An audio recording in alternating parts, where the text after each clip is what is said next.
Welcome to class hour. আশা করি প্রত্যেকেই ভালো আছো। আজকে আরও একটা দুর্দান্ত সাজেশনের ভিডিও নিয়ে চলে আসলাম।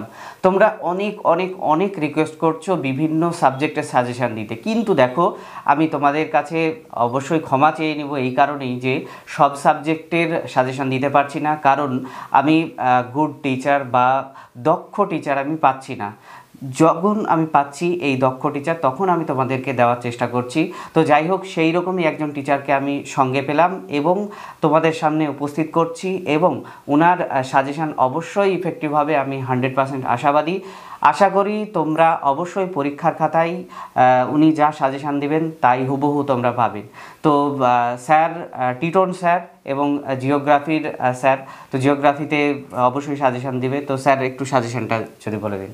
যাক, প্রথমেই বলে রাখি, ক্লাস আওয়ারের দেবাশিস আমার ক্লাস শ্রেণাশিস জানে তাকে, সে আমার বন্ধু। বিষয়টা যে 2023 শিক্ষাবর্ষের জিওগ্রাফির সাজেশান দেওয়ার পূর্বে দুটি কথা। প্রথম কথা হচ্ছে, কোশ্চেন তোমরা সকলেই কমন পাবে, এটা নিশ্চিত। তো তোমাদেরকে যেটা খুবই খুবই গুরুত্বপূর্ণভাবে মনে রাখতে হবে সেটা হচ্ছে যে আমি কোশ্চেনটা অ্যান্সার কীভাবে লিখব। যেটা প্রশ্নে চাইবে সেটাই লিখবে, এবং প্রত্যেকটা প্রশ্নে যেটা যেমনভাবে পিকচার বা ছবি দেওয়া দরকার, যে তথ্য দেওয়া দরকার, তোমরা সেটা অবশ্যই দেবে। এবার বলি, প্রথমত তোমরা সকলেই জানো জিওগ্রাফি 100 মার্কস, তার মধ্যে 30 রয়েছে প্র্যাকটিক্যাল আর 70 রয়েছে থিওরি। তার মধ্যে শর্ট এবং এমসিকিউতে রয়েছে 35 আর 35 রয়েছে বট কোশ্চেনের বা ডেসক্রিপশান টাইপের কোশ্চেনে। তো তোমরা জানো এর মধ্যে দুটো পার্ট, একটা হচ্ছে ফিজিক্যাল জিওগ্রাফি আর একটা হচ্ছে ইকোনমিক্স জিওগ্রাফি। আমি তোমাদের প্রথমে ইকোনমিক্স জিওগ্রাফি থেকে কয়েকটা প্রশ্ন খুবই গুরুত্বপূর্ণভাবে বলছি, এটা মনে রাখবে, এবং এগুলো তোমরা দেখবে, নিশ্চিত তোমরা কমন পাবে। প্রথমেই তোমাদের যে বিষয়টি লক্ষ্য করতে হবে, দেখো যে ভারতের কৃষির মধ্যে কিছু শর্ট টাইপের কোশ্চেন, বড় কোশ্চেনের সঙ্গে শর্ট টাইপের কোশ্চেন লেজুর থাকে বা জুড়ে দেয়। যেমন এর মধ্যে তোমরা 2 নম্বরের পার্থক্য হিসাবে যেগুলো দেখে রাখবে সেটা হচ্ছে আর্দ্র কৃষি এবং শুষ্ক কৃষি, নিবিড় কৃষি ও ব্যাপক কৃষি। আর বিগত কয়েক বছরে আমরা দেখেছি এই কোশ্চেনগুলো এসছে, তবে আমি দুটো কোশ্চেন বলছি, এর মধ্যে হয়তো একটি দিতে পারে। দেখবে, ভারতে কার্পাস এবং চা চাষের অনুকূল প্রাকৃতিক পরিবেশ। ভারতের কার্পাস বা চা চাষের অনুকূল প্রাকৃতিক পরিবেশ। তারপরে রয়েছে শ্বেত বিপ্লব কী, এর সুফল এবং কুফল, আধুনিক যান্ত্রিকরণ আধুনিক কৃষির যান্ত্রিকরণের সম্পর্কে লেখো। আর টেস্ট পেপারে খুব দেখছিলাম এবছর এবং খুবই গুরুত্বপূর্ণ প্রশ্ন, যেটা দক্ষিণ ভারতের কফি চাষের উন্নতির কারণ। দক্ষিণ ভারতের কফি চাষের উন্নতির কারণ। শ্রীলঙ্কায় নারকেল চাষ উন্নত কেন? ট্রাক ফার্মিং বা উদ্যান কৃষির যে রয়েছে তোমাদের সিলেবাসে, সেটা ভালো করে দেখবে। আশা করি এখান থেকে একটা কোশ্চেনই সেট হবে এবং এটা তোমরা অবশ্যই পাবে। দ্বিতীয়ত রয়েছে শিল্প অধ্যায়। এই শিল্প অধ্যায় থেকে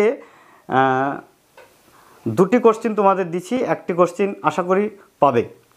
দেখো, প্রথমে যে কোশ্চেনটা আমি বলবো সেটা হচ্ছে পশ্চিম ভারতে কার্পাস বান শিল্প উন্নতির কারণ। পশ্চিম ভারতে কার্পাস বান শিল্প উন্নতির কারণ। পশ্চিম ভারতে পেট্রোলিয়াম শিল্প অধিক উন্নতি লাভ করেছে কেন? আর কাঁচামালের অভাব থাকা সত্ত্বেও কেন জাপান লোহা ইস্পাত শিল্প উন্নতি লাভ করেছে? কানাডা কাগজ শিল্প উন্নত কেন? এই কয়েকটা কোশ্চেন দেখলেই তোমরা ওখান থেকে সেটিং হয়, সেগুলো তোমরা পেয়ে যাবে। তারপরে যদি দেখো, যে অধ্যায়টা রয়েছে জনসংখ্যা, আমরা অর্থনৈতিক ভূগোলে 3টি প্রশ্ন পাবো, একটা কৃষি থেকে, একটা শিল্প থেকে। শিল্পের অল্টারনেটিভ কোশ্চেন থাকে, কৃষির কোনো বছর দেয় কোনো বছর দেয় না, তবে শিল্পের এই জায়গা থেকে অল্টারনেটিভ কোশ্চেন তোমরা পাবে।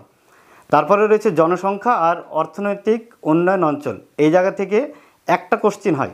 যদিও এই অধ্যায়টা একটু বড়, কিন্তু সোজা কোশ্চেন এবং খুব ভালো লাগবে লিখতে তোমাদের, তোমরা দেখবে এই জায়গা থেকে। তবে এই জায়গা থেকে কৃষি জনসংখ্যার যে জায়গাটা, সেই জায়গা থেকে জনসংখ্যা বিবর্তন যে মডেল, এই মডেলটা খুবই গুরুত্বপূর্ণ। জনসংখ্যা বিবর্তন মডেল, অসম জনসংখ্যা বন্টনের তারতম্যের কারণ, আর গ্রামীণ এবং পৌরবস্তির মধ্যে পার্থক্য। এর অল্টারনেটিভ হিসেবে যেটা থাকবে, 3টে অর্থনৈতিক অঞ্চল তোমাদের রয়েছে বা পরিকল্পনা অঞ্চল রয়েছে, সেই জায়গা থেকে একটা কোশ্চেন আসবেই, সেটা তোমরা ভালো করে দেখবে। কারণ এই জায়গাটা 3টে কোশ্চেন করলে আমি একটা কোশ্চেন অ্যান্সার করতে পারবো। সেটা কি? বেঙ্গালুরুতে ইলেকট্রনিক শিল্প গড়ে উঠেছে কেন? অথবা ছত্তিশগড়ে খনিজ সম্পদের বিবরণ দাও, অথবা হলদিয়া বন্দর গড়ে ওঠার কারণ। এই 3টে কোশ্চেন যদি আমরা করি তাহলে একটা কোশ্চেন পাবো, এটা নিশ্চিত। তারপরে আর একটা কোশ্চেন আমি এখানে দেখে রাখতে বলবো যে পরিকল্পনা অঞ্চলের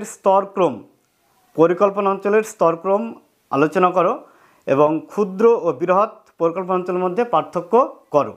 এই হলো তোমাদের অর্থনৈতিক ভূগোলের সাজেশান।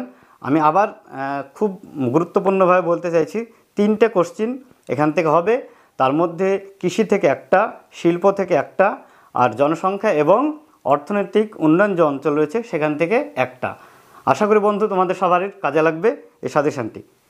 এরপরে আমরা প্রাকৃতিক ভূগোল বা ফিজিক্যাল জিওগ্রাফির যে পোর্শনটা রয়েছে সেই জায়গা থেকে কোশ্চেন হবে দুটো। মেন কোশ্চেন অ্যান্সার করতে হবে দুটো, কারণ আমরা সবাই জানি আমাদের জিওগ্রাফিতে 7 নম্বরের কোশ্চেন থাকে মোট 5টা। তার মধ্যে কোশ্চেন ডিরেক্ট 7 নম্বর কোশ্চেন এভাবে থাকে না, 5 অথবা 2, 4 অথবা 3, 6 অথবা 1 এরকমভাবে। তো আমরা দেখে নিই যে প্রাকৃতিক ভূগোলের কি আমাদের সাজেশান থাকছে।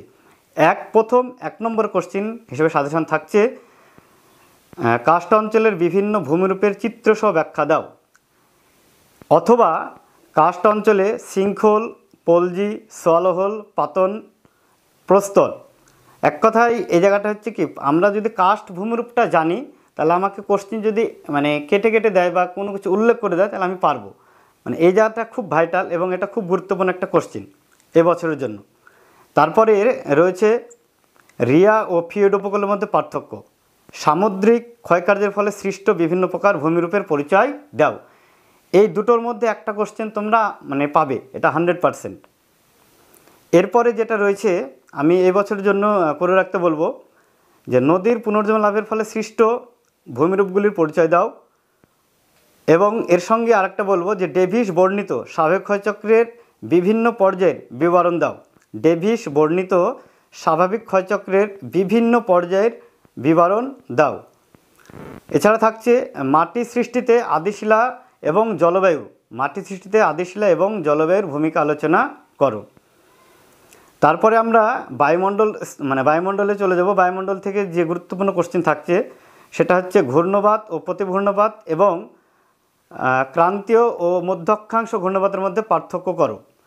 পার্থক্য কোশ্চেনগুলো একটু বেশি হচ্ছে, কারণ কেটে দেয় তো 2 নম্বর, কখনো 3 নম্বর এরকম কোশ্চেন দেয়, তার জন্য কোশ্চেন সংখ্যা হয়তো বেশি হচ্ছে, কিন্তু বিষয়গুলো খুব ইজি, সোজা।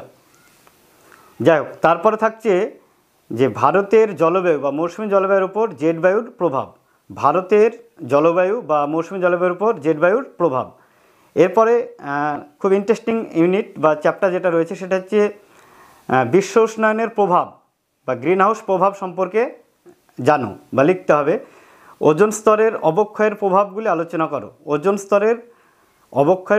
আলোচনা করো। এরপরে আমরা জীববৈচিত্র্যের যে ইউনিট, এখান থেকে 2টো কোশ্চেন রেখেছি। একটা কোশ্চেন হচ্ছে জীববৈচিত্র্যের বিনাশের কারণ, জীববৈচিত্র্য কেন বিনাশপ্রাপ্ত হচ্ছে বা ক্ষতিগ্রস্ত হচ্ছে সে বিষয়টি, আর জীববৈচিত্র্য সংরক্ষণের বিভিন্ন পদ্ধতি। একটু গুরুত্ব দিবে জীববৈচিত্র্যের সংরক্ষণের বিভিন্ন পদ্ধতিগুলি আলোচনা করে এই বিষয়টি। আর দুর্যোগ এবং বিপর্যয়ের মধ্যে পার্থক্য। লাস্ট কোশ্চেন আমাদের থাকছে দুর্যোগ এবং বিপর্যয়ের মধ্যে পার্থক্য। যাই হোক বন্ধুরা, তোমাদের এই সাজেশনটি যদি কাজে লাগে আমি আশা করি তোমরা 100% পাবে। তোমরা সঠিকভাবে সুন্দরভাবে গুছিয়ে ভালোভাবে লিখে আসবে, দেখবে তোমাদের ভালো রেজাল্ট অবশ্যই হবে, সেই আশা এবং কামনা করি। সকলকে ধন্যবাদ।